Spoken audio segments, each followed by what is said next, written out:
All right, and we're good. Welcome everybody to the next episode of Warrior Cast, and we have with us I would say the only guest that has gotten me to think 2, 3, or 4 times prior to having him on board. Gerard, it is such a pleasure to have you on, Executive Director of course, the Government Blockchain Association, and it is a sincere pleasure to have you with us today. So thank you for joining us. Mike, it's a pleasure to be here. I've enjoyed some of your past work, and I really like the way you handle the podcast and your goals and stuff like that. So I'm looking forward to this. It's going to be a lot of fun.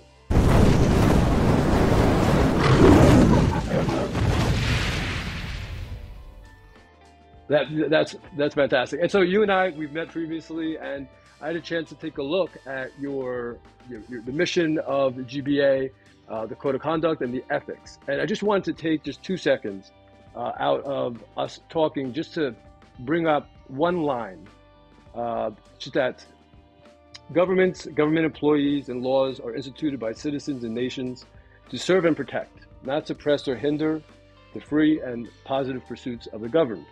And then you go on to discuss inalienable rights like dignity to be enjoyed. And I mean, so you have prior experience working in the military, in infantry, as well as in intelligence, I think 13 years. And then you were the guy who essentially helped roll out the 9000 ISO accreditation. And then back in 96, I believe, right? That's when you founded GBA. Oh, no. GBA started as a meetup. Oh, no, I'm sorry, 2016. In August 2016. 2016. Right? Yeah, right. 1996 would have been a tad bit early. Yeah, I think you would have beat Bitcoin to the market there. So yeah. So tell us a little bit about like you yourself as a man. I mean, you are the founder and the executive director of the GBA. Just so people know, Government Blockchain Association. Some of the working members, some of the members organizations that you have is the USDA, the FDA, FBI, major governmental organizations in the US and abroad, the EU and the UN, and large supranational institutions and organizations. And so what's it like being at the helm of this massive endeavor that you put together so that the private sector can assist using emergent tech, the public sector solve really tough problems? Well, I appreciate the question. In terms of how it feels, when I started this thing, I had no experience, no understanding, no knowledge. I just thought it was a pretty cool thing. And like I said, I didn't have any knowledge. I didn't have any relationships. I didn't have any experience. I didn't have any money.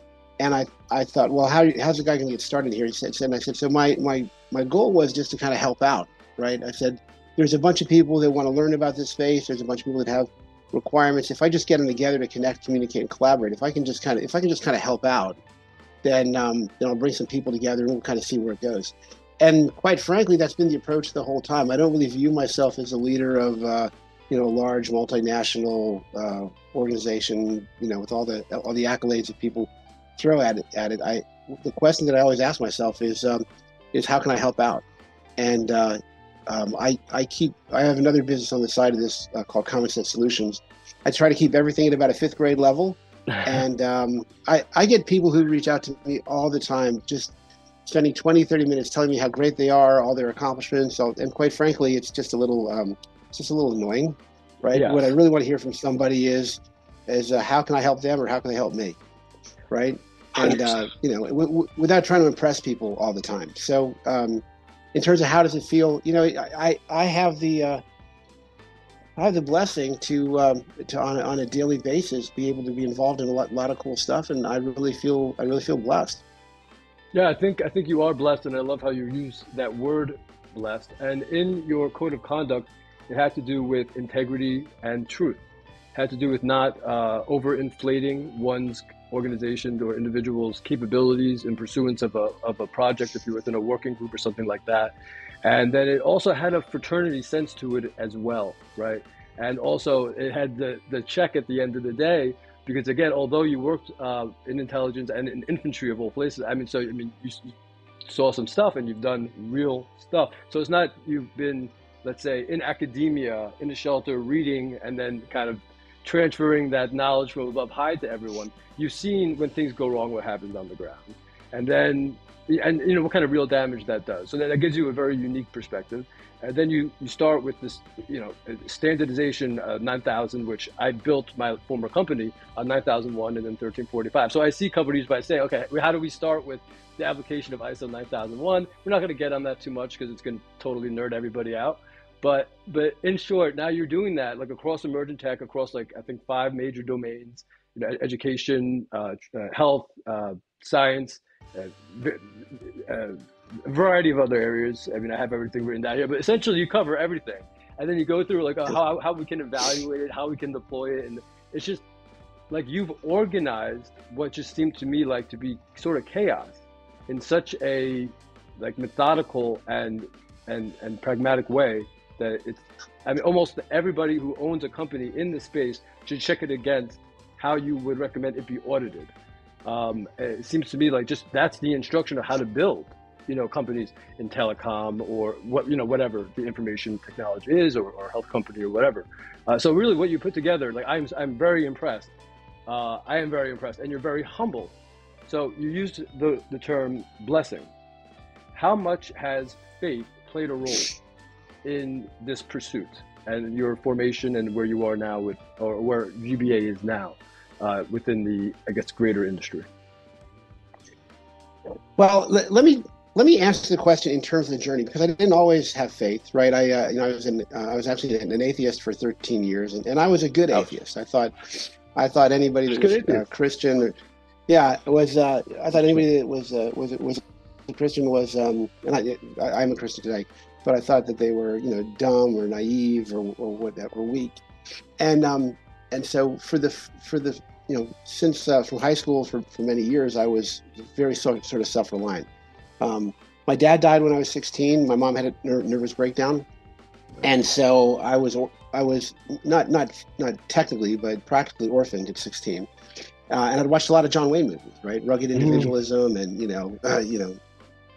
and so I adopted many of his qualities, and I just always thought that I could take care of myself, right? And so I would go down to the woods near our house and pick bushes and bring the bushes home and eat the bushes, and I was going to a private school at the time. I was an atheist going to a private school, and in a fairly it was a fairly wealthy school, but I was literally just dirt broke. I ended up working generally 3 to 5 jobs at any given time through high school and college. I drove a truck from midnight to 6. I managed a bowling alley. I was in the National Guard. I managed I basically just worked all the time. I don't remember ever getting more than 6 hours of sleep. Generally, I would survive on 20-minute naps for several years. Wow. Then but here's the thing: this journey, this challenges that I faced, actually turned out to be a good thing. And I had an opportunity to face these challenges several times. There was another point in my life where I got laid off 3 times in 2 years. Our total income was about $10,600. We lost our home. I had to move in with my mom. She was living on a $600 Social Security check at the time. Married, 4 kids. We were literally so broke. I'll never forget. We had to sell our car to buy diapers at one point. Before we put the kids to bed, I had all 4 kids living in. We raised 5, but at this point we had 4, and they're in a small bedroom with a bunk bed. I'd literally have to wipe the roaches off the bed.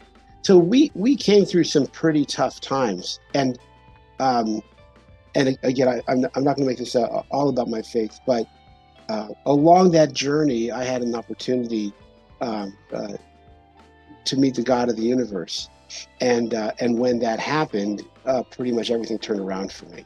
Not overnight, but when I was pretty much at the lowest point, and I surrendered my life to Jesus, and I said, "Listen, I'm here for you." He gave me the opportunity to take all of those challenges, and I believe all of those challenges and hardships that I went through early in my life. My wife having cancer, and at one point they said she had a less than I think a 2% chance of survival. Right? We went through that, all of those challenges, and for me it was very clear how God was carrying me through that, and building me, right? There's this old story of a guy who God says, I want you to take this big boulder. He'd rolled to the bottom of the hill. He said, it needs to go to the top of the hill. I want you to push it, right? And so every day he would go out there and he would push and he'd push, and the boulder never moved. And every day it would happen. He got frustrated. And one day he just got so angry. He yelled at God. He's like, this is stupid. Why did you just tell me to do this? And now this is just a story, right? It's just a sort of a metaphor. But then God said to him, he said, I never told you to move it. I just told you to push it. He said, look at your arms. Look at how strong they've come. Look at your back, right? Look at how you've learned perseverance and strength. Now you're ready to do what I really have for you, which is much more than pushing a boulder up a hill, right? And I kind of, think of that story often and think, how have I been conditioned through surviving those hardships and having some of the experiences? And I'll tell you a little bit about where that led me. So as you mentioned, I was in Army Infantry and Intelligence, and I got out of that and I got into private contracting, and I got involved in ISO and then something called CMMI, and there's a long journey there. But I started the job that I had at the time is I was being contacted by defense contracters to do an assessment of their IT systems to see whether or not they could qualify for large government contracts. And I said, and so that's what I was doing starting from about 2005. I started getting contacted in around 2014 or 15 from companies in China. And they said, would you come to China and would you evaluate Chinese defense contractors on behalf of the Chinese government? And I chuckled. I was like, you do realize I'm a former United States Army intelligence professional, right? And they said, no, we know that about you, but we have it on good account that you can't be bribed. And so when we send our own Chinese officers in there, these are like $500 million contracts, they're bribed. And so we have it on good account that you can't be bribed. So I said, okay, well, we got to make sure everybody's on board and there's no funny business here. And integrity has always been a very important part of my life. Despite the challenges, I was always determined that I would never compromise on integrity. And that integrity cost me a great deal at certain points. But again, it was being positioned for that. In fact, at one point when I was doing the work, I was offered a substantial bribe after coming through a very, I told you about the financial hardships, right? Carrying my daughter into the hospital when she had seizures, knowing they wouldn't take her because we already owed them so much money, right? And all of those, all of those things. And at one point I was offered a very substantial bribe. They basically said, you tell us the number, we'll write the check, to falsify some documents and having to do with certifications. And I didn't do it. And so 2 weeks later, about a week later, I was let go due to an economic downturn. But anyway, so I'm going to China, and at one point, when I first got out there, everything was great. They would show me the documents. I had a translator. I was certifying everything. But like I said, I operated about a 5th grade level, and I'd ask really simple questions like, well, how do you know? And the answer started getting squishier and squishier. And it got to a point where I said, listen, on one of the assessments I did, I probably did about 20 or 30 different assessments in China. I said, look, I'm sorry, these documents are fake. You can't pass. And they said, well, we're sorry, but you can't leave. I said, well, that's very funny, but you still can't pass. They said, no, we're not kidding. You can't leave. So they held me there for 3 days in conditions that were a little less than 5-star. I'll let you use your imagination. Yeah. And at one point, let's see, they flew a vice president from another city to try to convince me. They had me in this room. It was 10 o'clock at night. They take me to this industrial park in the middle of nowhere. And I remember looking out the window, and as far as the eye could see, there wasn't a single light on. I was in this full-blown industrial complex, not a single light anywhere in it. I was surrounded by 30 Chinese people screaming at me. One guy pulled me down the hallway and he said, you have to pass us. If you don't, they will fire all of us. Our children will have no food. And I said, look, what do you want to do? These documents are fake. And they knew it and I knew it. And I remember looking out the window thinking, I'm not going to get out of this one. So after 3 days, they got tired of that. They took me back to my hotel. I got my luggage. They took me to the airport. And I flew out of there. Right. And like I said, as I was going through this journey, right, I was always dealing with the issue of ethics and integrity, right? And like I said, it got me into trouble, but it also gave me some incredible opportunities, right? Yes. I Yes. would have gone to China if I didn't have that reputation of having integrity. Right? And so while integrity eventually destroyed my prior business, I'll tell you about that in a second. It also gave me the opportunity that on one case, I was evaluating an aerospace company.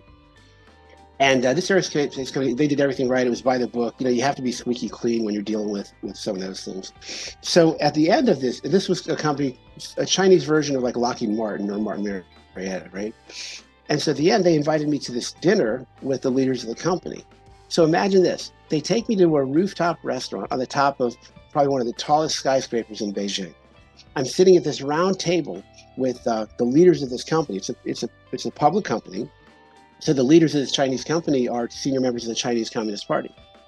Mm-hmm. So I'm sitting there at a table with senior members of the Chinese Communist Party, and one of them says to me, Wow. I believe the reason why the Americans are so honest is because they believe in God, and they believe if they lie, they'll go to hell. And I said to him, I said, well, it isn't exactly like that. I said, I'm a Christian. And so I started to explain the gospel. Well, they had never heard this. And they had lots of questions. If you've never heard the gospel, you got to admit, it's weird, right? It's just really strange. So they had a lot of questions, and I would answer, which would lead to more questions. And it was like water dripping onto a dry sponge. And I ended up spending the evening sharing the gospel with senior members of the Chinese Communist Party. They're starving for it. And They were starving for it, huh? After it being erased from like the acceptable things they can discuss, you were speaking in. They were starving. They must have been. I don't know because they're all watching each other as well. They're listening to me, but they're also looking at each other. So I don't know who, I can't speak for what their motivations were. All I can speak is, people ask me a question and I answer it to the best of my ability. Right. But what ended up happening is as I was exposing corruption in China, what I didn't realize was how deep that corruption was and how global it was. And to make a long story short, I was, because of that, I was stripped of my corporate and professional credentials. And so I found myself in October of 2017, right? We had raised our kids. We didn't have a whole lot of savings and stuff like that, because we put most of our money into raising them. But because I would not participate in certain things that were unethical, right? I found myself in my late 50s with no money, no career, because that entire career I had essentially was closed. Yeah. So what happened was we had started a little meetup at the time. My son bought a little bit of Bitcoin and he did pretty well with it. So I thought, well, let me find out about this Bitcoin. Oh, okay, blockchain is the secret sauce. So we started, again, like I told you, I didn't know anything about it. So I said, we'll just have a meetup, right? We'll just talk about a different subject every month. I'll bring people together. And there's a lot of smart people and they're looking for a place to do stuff. And I'll just create a space where people can come and talk. So we started that in our first one was August of 2016. And the people who came, we had 2 people show up, right? I marketed it for several weeks. I rented this big place and 20 minutes after the event, our second guest arrived, right? Then we started meeting in libraries and stuff. And the people who showed up initially were weird. These were like anarchists. These were people who wanted to bring down government. I mean, one guy handed me his business card. He said, "Hi, my name is such and such. I'm with Anonymous." And I'm looking at his business card. It's got his name, his address, his email, his phone number. I was like, Not the Anonymous logo on it. Yeah. Like, I don't think you understand how this thing works, right? But one by one, we would start to get like a government contractor and then a low-level government employee, and we just kept meeting month after month after month after month after month. And as people came in, they told me what they're trying to do. I said, okay, well, let me see if I can put an event around to support you. Let me see if I can get you connected. And today, like you said, we have about 120 chapters around the world. We have 50 working groups, and our events attract ambassadors and members of the White House staff. But it was always that you read from that ethics statement. That's the very first thing we wrote. It's the most beautiful thing. Website and maybe on the website. Yeah, in the internet. Everybody go to the site. We'll put the description in below. It blew me away. It blew me away, and it chilled me. And actually, what Gerard and I what we discussed prior to coming on was sort of like, well, what can't I speak to, because these are these areas that would come up given the ethics. And it's like, oh no, just ask me anything. So that is a beautiful document, and it shows that you do have a sense of love and let's say a sense of duty to protect the homeland, right, and country during a time when it seems to be very popular to have this collective guilt against the success of the United States, and really to kind of start like a divide and conquer, march through the institution, questioning everything good that we've done in the past. Now we have to take apart that, and so this is the era that we're in today, and so it just seemed to me, given all the organizations, some which people are going to say have since been fallen, and some of the others, that you're positioned almost opposite of the supranationals or NGOs that wish to centralize everything. I mean, you are literally the supranational decentralization, the opposite of the command economy or the central planners, the decentralized planners. And I just found out to be so fascinating. Have you gotten a lot of pushback? I mean, I know you said all the integrity has given you a lot of problems, but it gave you tough skin to get through that. And then there you are, you persevere. And so people start to come around, and then things grow out of small meetups, and then all of a sudden here you are. But you have to have been identified, and you have to have been, just like they did to me, just like they did to my partner and other people who speak the truth, who believe that the only way we move forward as individuals, despite the cost, damn the consequences, is by speaking the truth to the world, even when doing so is not popular, is when it's the most important time to do that. So I was just hoping you could sort of tell our audience what adversaries, have tried to take you down in your pursuit in the last, well, I don't know what you want to call it, since 2016? Well, I would say that our adversaries come from a space that's really not trying to maintain the control. They're really from competitive organizations that are jealous of our success. Right. I don't think we are perceived as a threat by the folks that are trying to centralize control, because we're fairly open to them. Right. At the last, we did an event not too long ago called Blockchain and Sustainable Economic Growth. And we invited both parties to come to the table and basically make a case for why they think, this was one of the things I'm thinking about is the energy, right? There are some people that believe that, Bitcoin was going to destroy the planet because of energy consumption, and other people believe that, Bitcoin was going to save the planet, right? And I invited both folks to the table and said, look, make your case. But here's the thing. We expect you to do your research. We expect you to cite your sources, right? And we expect you to let other people finish their sentences and have an intelligent conversation. And so I don't come at this as a warrior trying to defeat anybody, right? I come at this thing from hey, let's work together to find the best truth and the best solution. I was invited to Cameroon one time a couple of years ago, and the president had just won re-election. I think he'd been president now for 38 years in,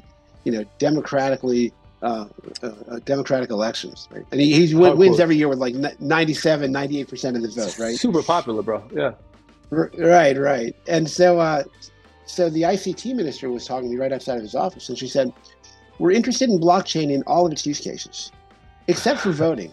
Our election systems work just the way we like them. Perfectly, yeah. Right. And so, what I learned through that experience was, look, fighting corruption is a tough thing. And from my military days, we are raw recruits, right? We are not well organized. Our tech is not that great. We have a lot of problems. We need to mature it a lot. Let's not take green troops and go into battle-hardened positions, right? Let's take those green troops and let's go to the easy spots. There are a lot of people in government that want to prove and demonstrate their integrity and the work that they're doing. So let's build it there, right? Let's build the solutions, let's mature it, and move from those easy places as we become stronger to those harder to reach places. But if we go right into the places where it's the most needed, quite frankly, we're just going to fail. Right. And it's just going to tell you the truth, it'll set us back a number of years. So, so you've got to be really strategic. You know, if you're, I don't believe that necessarily if you're trying to defeat somebody, I don't think necessarily that the best way to do it is to go direct into head-to-head combat. There's an old saying, you know, keep your friends close, but keep your enemies closer. Certainly. Right. I believe that you know this this event that we have in May is called the Future of Money Governance and the Law. That's awesome. Right. It's not money. It's not money government and the law. So we're trying to help people develop governance systems so that we as communities can have good governance, which means accountable, transparent, you know, fair, you know, rules based. But even as perfect as a world that you try to create, which you have to realize is that you know, people want to have like a fair rules based system, but is it necessarily ethical to have a purely rules based system? Right. So it depends on the rules and the first principles whereby they're derived. Well, you know, is there a place to bend the rules, right? And I think that you can make cases that, right? Mm-hmm. Sometimes a purely rules-based system could be cruel. So we have a lot of nuts to crack, and if we stop looking at this from an adversarial perspective, and we start looking. So when I was dealing with the Cameroon folks, I was like, how can we improve the status of life, of economy? How can we improve the welfare of your citizens, right? So that you have a greater synergy, a greater you know, relationship between the government and the governed. But if I had gone into let's get you to have secure elections because your elections are corrupt, quite frankly, nobody's going to go there. Right. Sure. So we really need to be long-term, strategically thinking. You know, if we really want to do the things we want to, we've got to be, what do they say, sly as a fox, crafty as a fox. Yeah, sly as a fox. Yeah. So I mean, I was faced, and you and I have a similar background in some ways. In that, I mean, I never served. I always wanted to serve, but I've had also hardships where I was like a handicap for a while, and made homeless, and you know. Lost everything because of major betrayals. I essentially lost my family because of a major financial betrayal, which was just such a terrible reason to lose your family. And you know, this guy Jordan Peterson, I'm sure you know of him. He's a major cultural figure and a big thinker throughout the West. And he's just been the target of, I call them the central planners, but you know, whatever you want to call them, I do see them as adversaries, and I think it's important, not tactful per se, but important to know your enemy. And when you're speaking truthfully, I mean, it's tough because you can be tactful to the point where you can't say this is an adversary, and then you have so much influence and reach where people, they don't recognize the institution or the organ, you know, as an adversary. So at some point, you just have to point and say bad and good, bad and good. And this postmodern era that we live in, people, they're too afraid to, or they seem to want to just tout the party line because they think it's going to get them a contract. Now, that's true. I mean, I live in the state of New Jersey, right? That's how Jersey works. You want to get, you know, state contracts, then you got to do certain things. New York, you know, what's happening right now with like FTX, right, which was incorporated in Delaware and then, you know, had other, you know, subsidiaries offshore, but with Celsius incorporated Delaware, with the headquarters in New Jersey, they pushed for New York, the Southern District of New York, right, for the Chapter 11 to be heard. And I know, CWF knows personally that allegedly the whole thing was planned from beginning to end, right, for months prior to Chapter 11 filing. And now the AG's finally woken up in New York because she's realizing she's having like an overtly crooked, if you will, Chapter 11 process take place. Not to say that I have anything against the judge, but just the process and the parties that are surrounded the judge, not all of them, but enough of them, have gotten to a point where they just stole the private property, in effect, of all of the customers through the law. Yeah. And that literally just happened 2 days ago. And now we're going full out like berserker right now, reaching out to DAs, trying to make a name for themselves, saying, listen, yeah, let's short all of this. Anyway, so we'll see what happens there. But we need more integrity. Let's talk about, you know, DeFi for a moment, because CeFi is dead without DeFi. I mean, you're not going to have a yield generating thing without secure decentralized finance. And then when he did all the government contracting and going back to solar winds, you see how unsecured, right, our systems are, how antiquated in some cases, and that exposed our nation, our home, to the most massive cyber attack ever in the history of the world, as far as we know, right? And Yeah. its effects could still actually be propagating for all we know as well. Right? What got in, and what things have changed, and what do we understand about our own organization now that may have, it's fundamentally different because they changed the name, they changed the date, they changed the location, sources and methods, all these things that we kept secret for so long. It's like, that's not secret anymore. And there hasn't been a post-quantum layer put on. This is what I was seeing was like, yeah, we have the technology, it exists.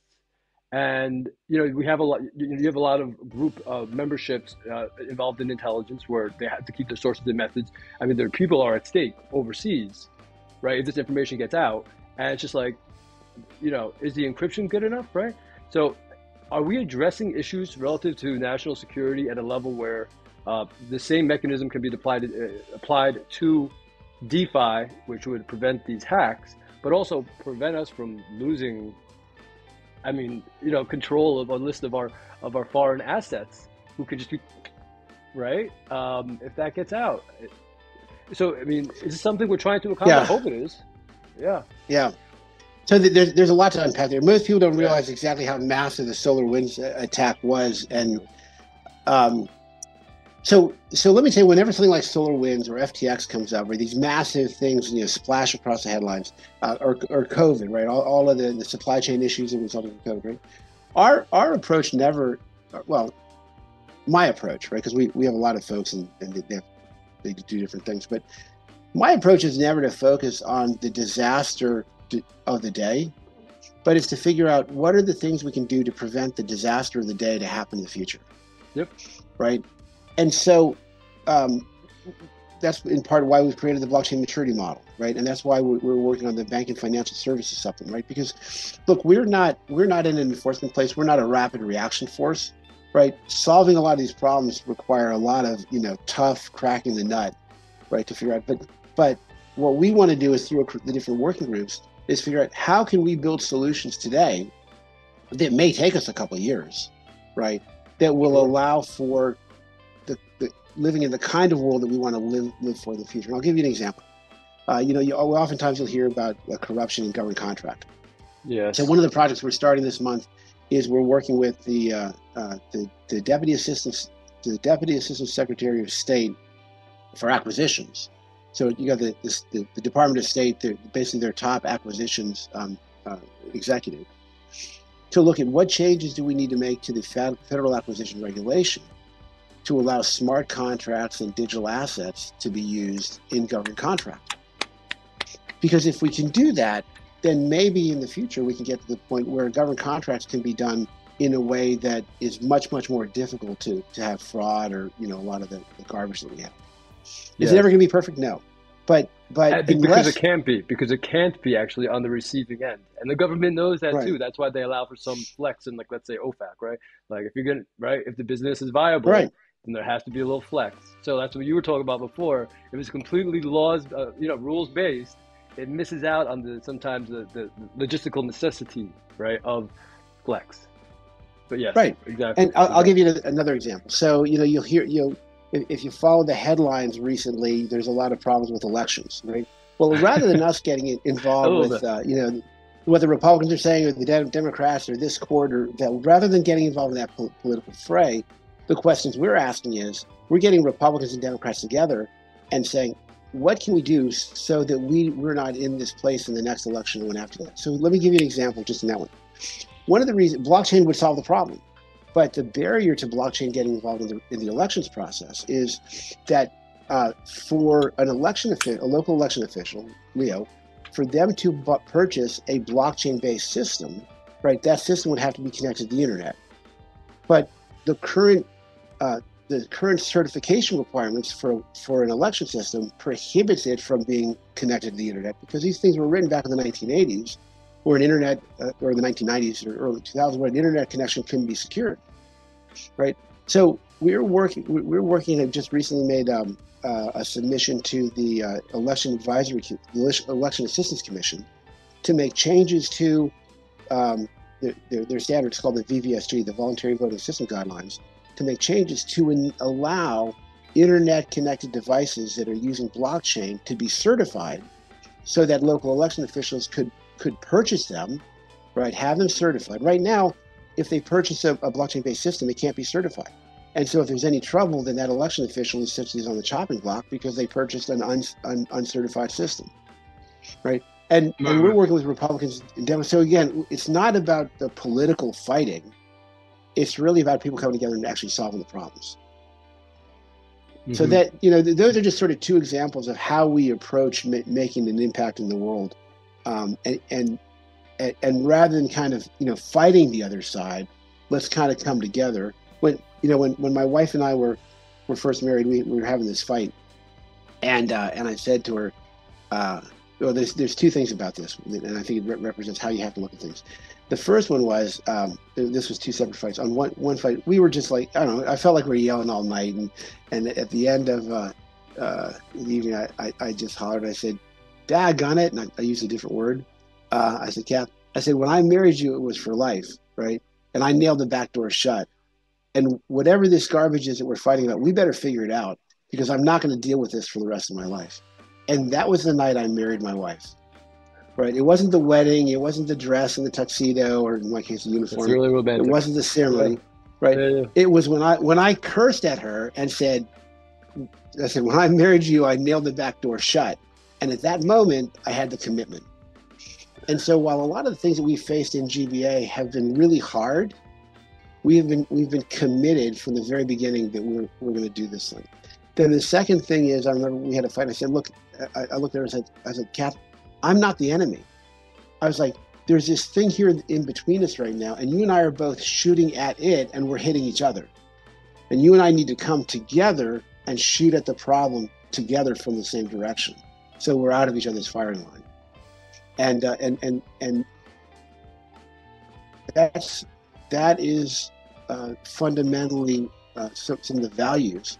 We are committed to solving problems, but not by fighting other people, but by coming together, finding those commonalities, and solving the problems together. And if we keep doing that in the voting elections, in the fintech, and the supply chain, and all of those other areas, we'll start to weave together a fabric of people and technologies where we can increase our trust for one another, right? To have good relationships, you need trust. Blockchain is a trust protocol. We're trying to essentially weave a fabric of trust, and hopefully in doing that, hate and division and all that stuff, hopefully will recede, right? Where humans will always be there to some degree, but that's what we're trying to do. Yeah, cooperation in the pursuit of meaningful commerce. That seems to be like the healer between nation states, and but it becomes a point where, there's a question now: is if the republic has fell, that is our constitutional republic. If the ideas on both sides are right, so let's say one is based and founded in the idea of God, and then the other one is founded in the idea of postmodernism and moral relativism. Is there even a patchwork that can be done? And I think there's a question there, and I think that would be a good debate or conversation to have, to try to get to. But just to see all the disparate groups that you've been able to work to gather as organizational members, and then them working together. I'm very bullish sort of on the future, even to know that, quite frankly, you were, I'm going to say primitive, and no one you did it because you kept through it, but that you weren't shut down, right? That you didn't go missing or something happened, because I know people who tried to accomplish a lot less and had really bad outcomes as a result. So like there's Dickens, in the best of times and in the worst of times, Tale of Two Cities, during a pandemic, right? This is sort of the time that this was coming about and psychology sort of emerged out of.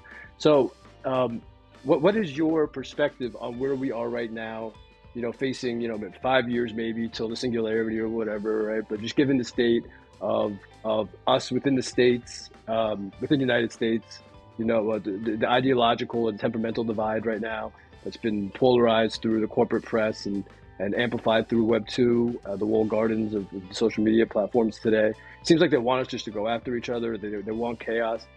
Then we have what's happening right now from a monetary perspective and a governance perspective. I mean, I think that your training must have worked, because I listened to them during the FTX congressional hearing, the financial oversight, and like what they were asking today versus what they were asking like 4 years ago was like, wow, oh my God, these guys grew up. And I think maybe your training and educational program had something to do with that. And so that was a real pleasure to see. And also, like, one of the first bipartisan commissions that I think actually had happened took place over that bill, right? Took place over a blockchain or a digital asset bill. As to what happens, I don't know. So are you at this point bullish on us coming together as a country again, and then having an identity as a country, and then without forfeiting the network effect and the, let's say, really obligation to serve others outside the country? Like, are we able to become a cohesive whole again with an identity, right? That's grounded in reality, right? It's not an identity that changes from one moment to the next with different pronouns, right? And then the other one is, well, can we then, with this identity, move forthright in the world and do so with our integrity intact? There's a lot to unpack there with that, Mike. Let me go back to something you said early, and then I'm going to circle back to the more recent comment, right? Okay. In terms of, you have to remember that at the time that Jesus was walking around the earth, the Pharisees and the Sadducees were really upset that he was talking to the prostitutes and the tax collectors. But that's where he spent most of his time, right? And he, it's like, what do you say? It's not the healthy that need a doctor; it's the sick. And so, I think that we should be engaging with people that have very different perspectives and ideas. I don't think we should be running from them or attacking them, right? No, I agree. So I'm going to say something. I want to say something else that may not be kind of in line with your thinking, but I believe that as we move into the future, right, that borders themselves are going to be very different, right? Right now, we've lived in a world where we are organized around geography, right? You were part of a tribe, then maybe a village, then a city-state, then a kingdom, then a nation, right? And because as our ability to communicate has improved, right, our being able to connect with each other and create affinities have been able to grow at larger and larger scales. Well, we're at the point now, because of our communication mechanisms, that I might have something a lot more in common with somebody in another country, right? Yeah. Because we're the same industry, we have the same values, whatever. And I think we're starting to see that people are creating affinity groups that are not geographically contained. So that, and listen, I'm an American. I love my country, and I espouse the values, but I have more affinity with other people that share my values, regardless of where they live, whether they live in Mexico or China or wherever, right? And so one of the things that I think that needs to happen is, how do we focus less on our boundaries, right? And how do we help people throughout the world achieve dignity, right? Achieve economic prosperity, right?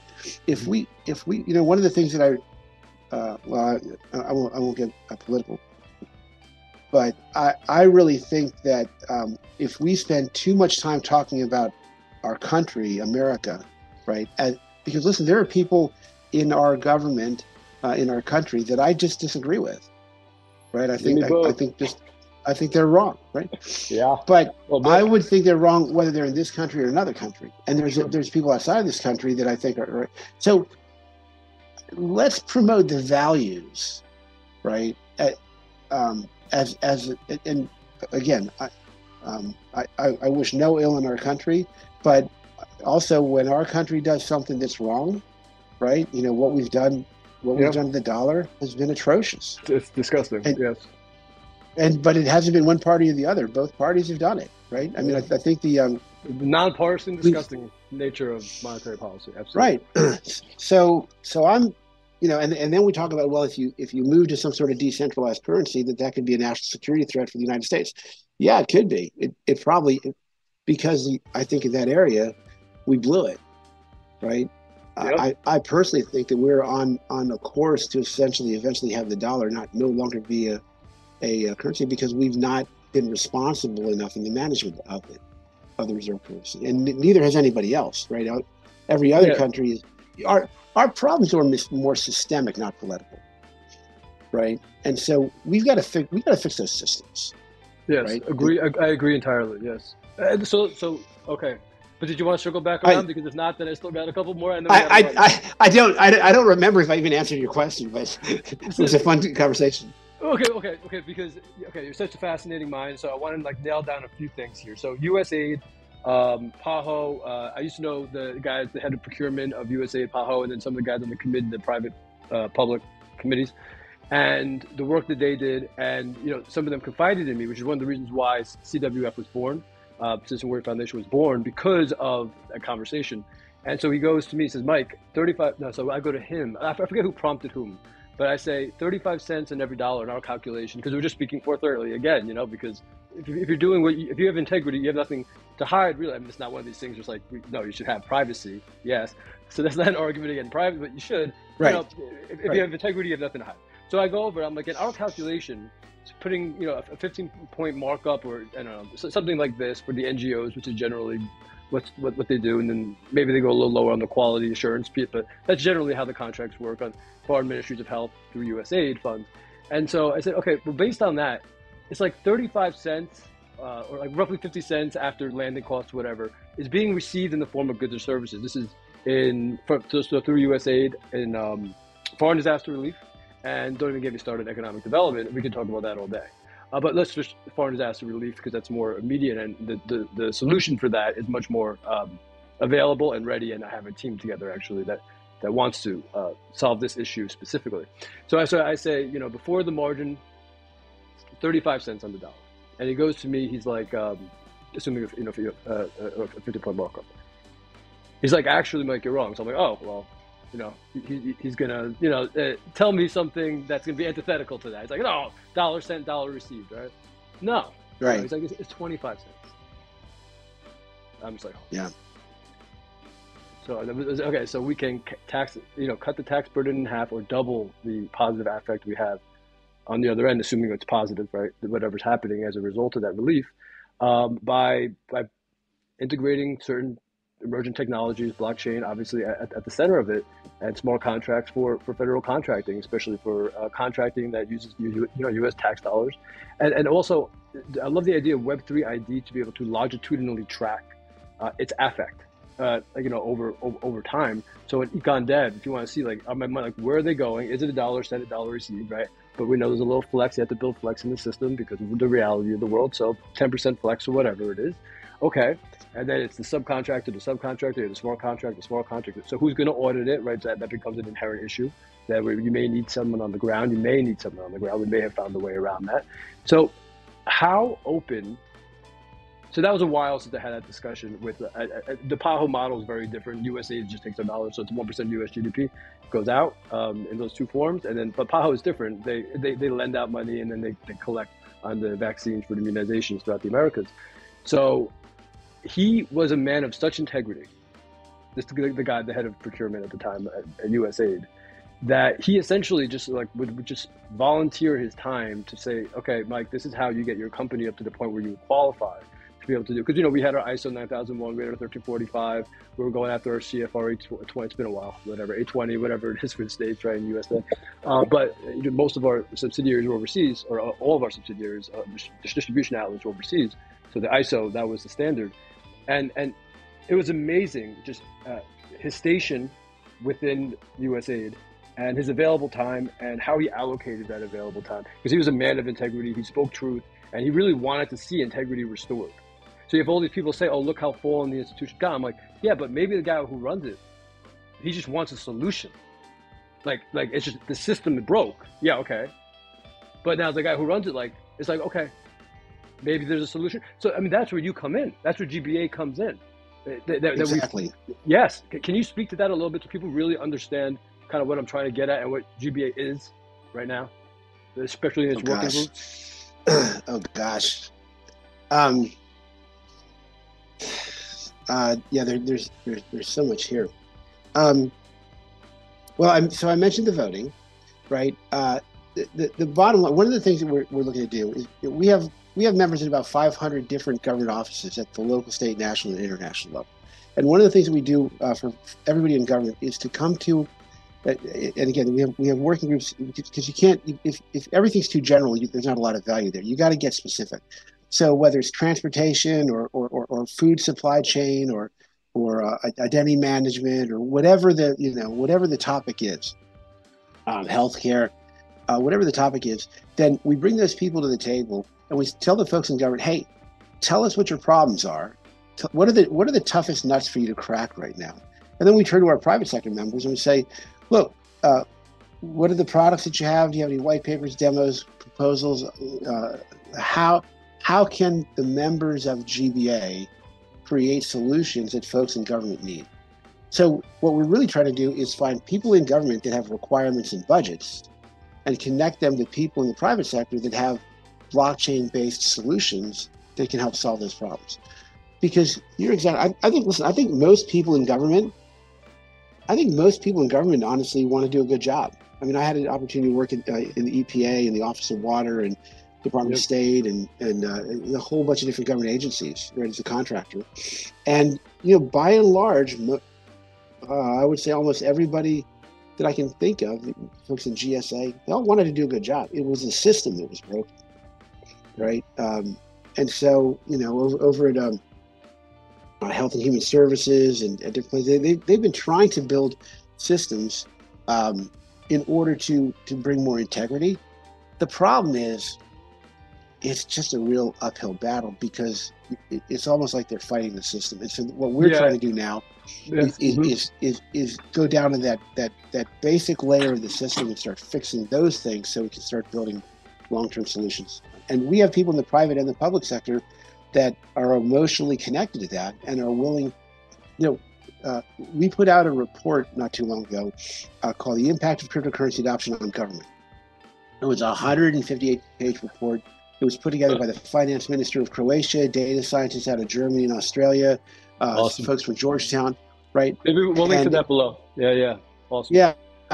Well, so here's the deal. It was an incredible paper. We basically, it's all data-based. So we got data from block explorers, different financial reporting systems. We use a method called goal, question, metric, where we said, what are the public policy goals? What are the questions that we have to ask to address the goals, and what are the metrics we need to collect in order to do that? And it dealt with education, economic development, law enforcement, revenue collection, managing debt, the economy, all that stuff, right? It took us about a year to put that report together. The total budget for that entire report was zero, right? Awesome.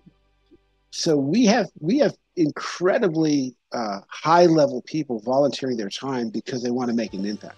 Now, at the same time, we function as a business league, and the mission of our organization is to help folks in government meet their mission and help folks in the private sector earn contracts, win business, essentially meet their business goals. And we bring those two people together, and blockchain allows us to do it virtually in every industry. I love on your code of conduct on your page how you bring up conflict of interest, how you talk about, sort of you want to make sure that, let's say the procurement process is proper, right? So you actually built into one of your missions is is a limiting factor.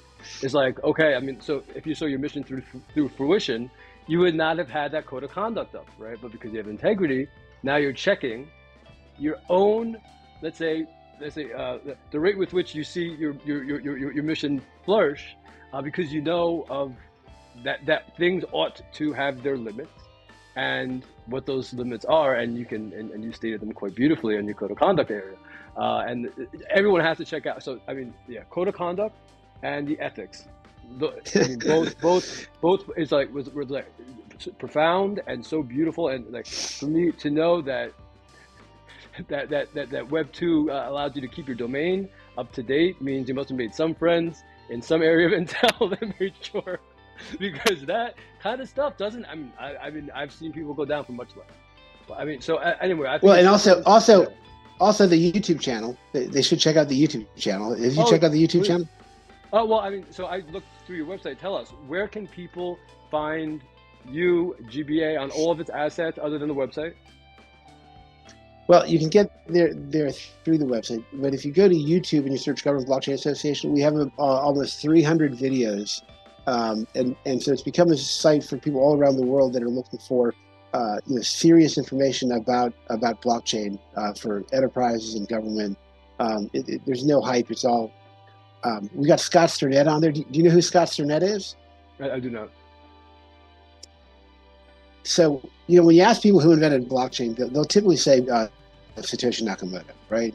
Mm. But in 1991, Scott and his research partner, Stewart, put the first blockchain into production.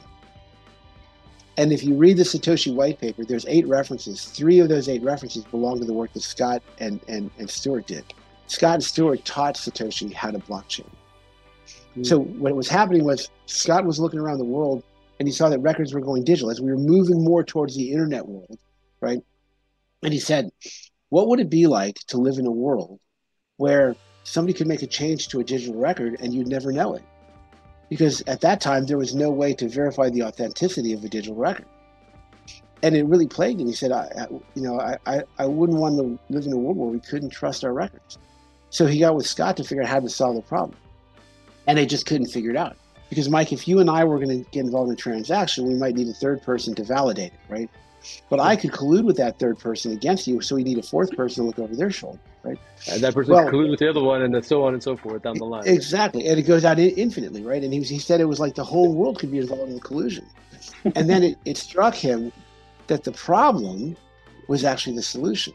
And he said, when enough people are involved in the collusion, it's no longer collusion, it's consensus. Yes, so the very first blockchain was put in place to verify the authenticity of digital records using collective witnesses and a chain of records cryptographically connected in 1991.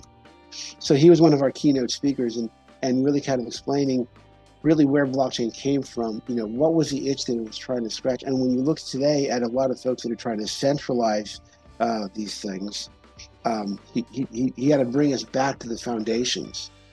The other thing, so go to YouTube and look at Government Blockchain Association. The other thing is on the GBA website under resources, you should check out the blockchain maturity model. Mm-hmm. Did you get a chance to take a look at that? You probably didn't. I don't recall. All right, well, let me just tell you this really quick. So enterprises and governments around the world are preparing to acquire blockchain solutions. The problem is they don't have the knowledge or framework to assess a good one from a bad one. So people make a lot of mistakes, and they're afraid to select any sort of innovative solution. They're always going to default to like IBM or somebody that's already got something that they've been delivering for 1,000 years, right? And so all of these new companies that have innovative solutions that are decentralized and stuff like that, governments can't really take them seriously because they have no way to know whether they're authentic or valid. The self-auditing documentation that you have on block. Yes, is that what you're referring to? So yes, right. So we created this thing called the blockchain. Yes. Right. So we created a blockchain maturity model. It's comprised of 11 elements. It's got like distribution, governance, identity, things like that. Yep. So now government, and we created an assessment framework. So like you said, people who are building solutions can use it as a roadmap, but people who are acquiring solutions or investing in solutions can use it as an assessment framework. Sure. And then in addition to that, we identified, like I said, the 11 characteristics of a blockchain, but each industry has their own unique requirements. So take identity management. If you're gonna do identity management in a bank and financial services context, you got to do AML KYC, right? Anti-money laundering, know your customer. But if you're doing it in an election context, you have to have permanent separability between the voter and the vote, or between the individual and the transaction. If you're doing identity management in, say, for clinical trials, you have to know that this data came from patient ABC123, and you need to know their blood pressure and their age and their sex, right? Maybe their medical history, but you can't know their name, address, and phone number, right? So each industry has a unique set of requirements for their blockchain. And so in addition to the blockchain maturity model, we've created supplemental requirements in banking, finance, gaming. We're about to start working on the energy one. So all of these industries have a unique set of requirements to help the people who are building the solutions and the people who are acquiring the solutions get on the same page in terms of what is it that they need to do to come together so they can have a blockchain solution that's trusted. So yes, I am quite familiar. You and I looked at it briefly, but then I dug in because we have a huge project that we're working on bringing together some people on, and hopefully the same people that work on the USA project, which is my like the hope that I can see because I've been on the ground. My father was involved with the Haiti relief effort, and he told me just a horror, like just a nightmare that Oh yeah, was, and how that could have been averted, and how that could have been averted, right? So we yeah, spoke to like Lisa C. Can on Web3 identity, and how these things like you can have privacy, do off-chain, on-chain curation, right? And then you can accept someone with a certain amount of transparency that they feel comfortable with. And there's this whole new ecosystem. DeFi needs to be restored also through with this post-quantum technology. There are so I guess maybe we'll close on this unless there's something else you want to discuss. Is that I've been so fortunate in the last, let's say, 8 months to meet some of the most brilliant people and like real, I say, members of dynasties, really, of technology innovation. Yeah, and being recognized for it, and just men of integrity and women of integrity. And so the funny thing is, the most successful people I meet are the most humble, are the most kind, believe that like their success is proportionate to the success that they elicit from others, or that they bring about, right, from others.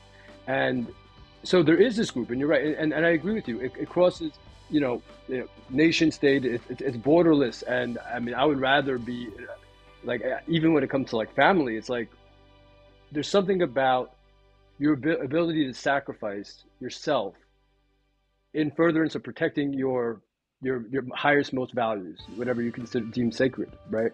To circle around that and that be the cohesive unit, than it is just proximity and geography, right? It's just that in order for us to get there and make that transition, it's like I think we need the stability piece. So the transition part's very hard, but I agree with you, and so I will be introducing you to some of these foundations, and hopefully, I mean, everyone becomes a member. We're going to be promoting GBA like crazy because when your organization was brought to my attention, I looked through it, I was like, this guy has done what I want to do 10 years from now already. He's already, so I just felt like, all right, so organize all this stuff, done. What's the next? Done. All right. So, I mean, we want to get involved together, and because of some of your group members or some people we may have similar acquaintances, mutual acquaintances as well. So I'm just so impressed with what you've done, Gerard, and I want to like elevate you as someone who people should look at to emulate your humility, speaking truth, saying, ask me anything. I'm not hiding anything.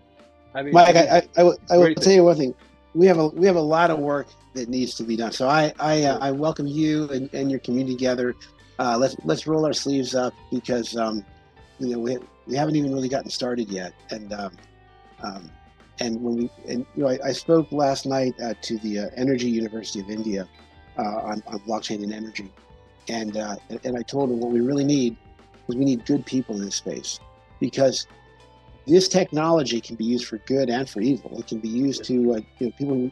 There's a battle for the soul of centralization versus decentralization, and we need good people in that space to drive us to the right place, right, where Absolutely. Individual rights and dignity and respect, where people can be free. And listen, there's a place for collective security, right? So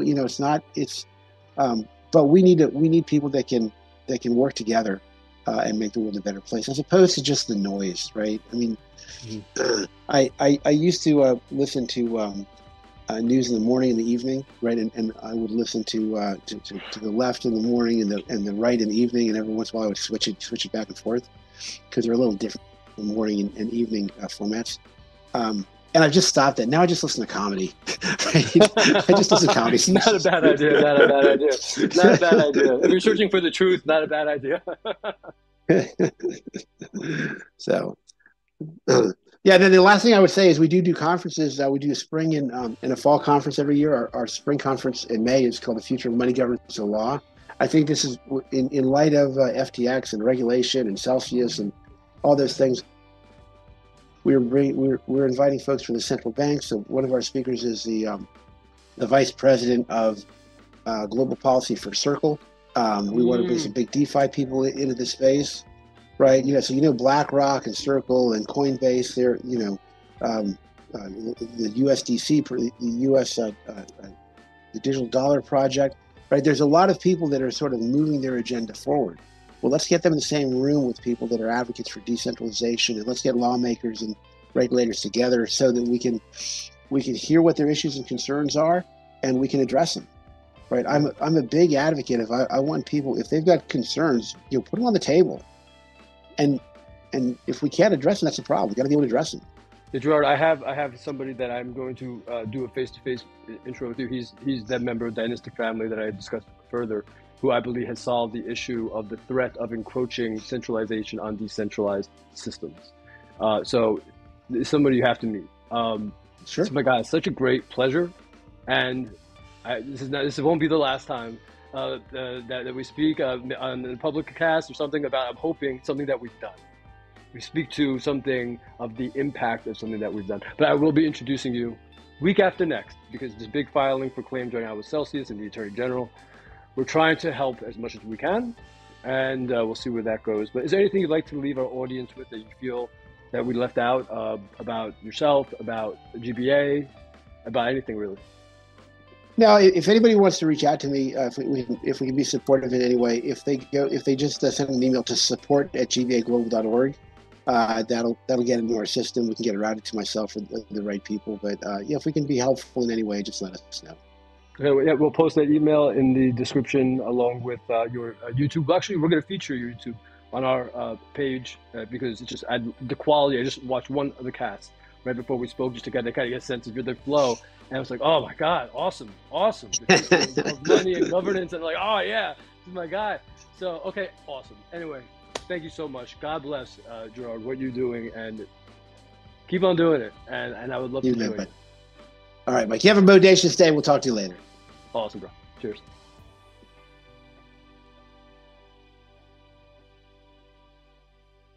That was so good.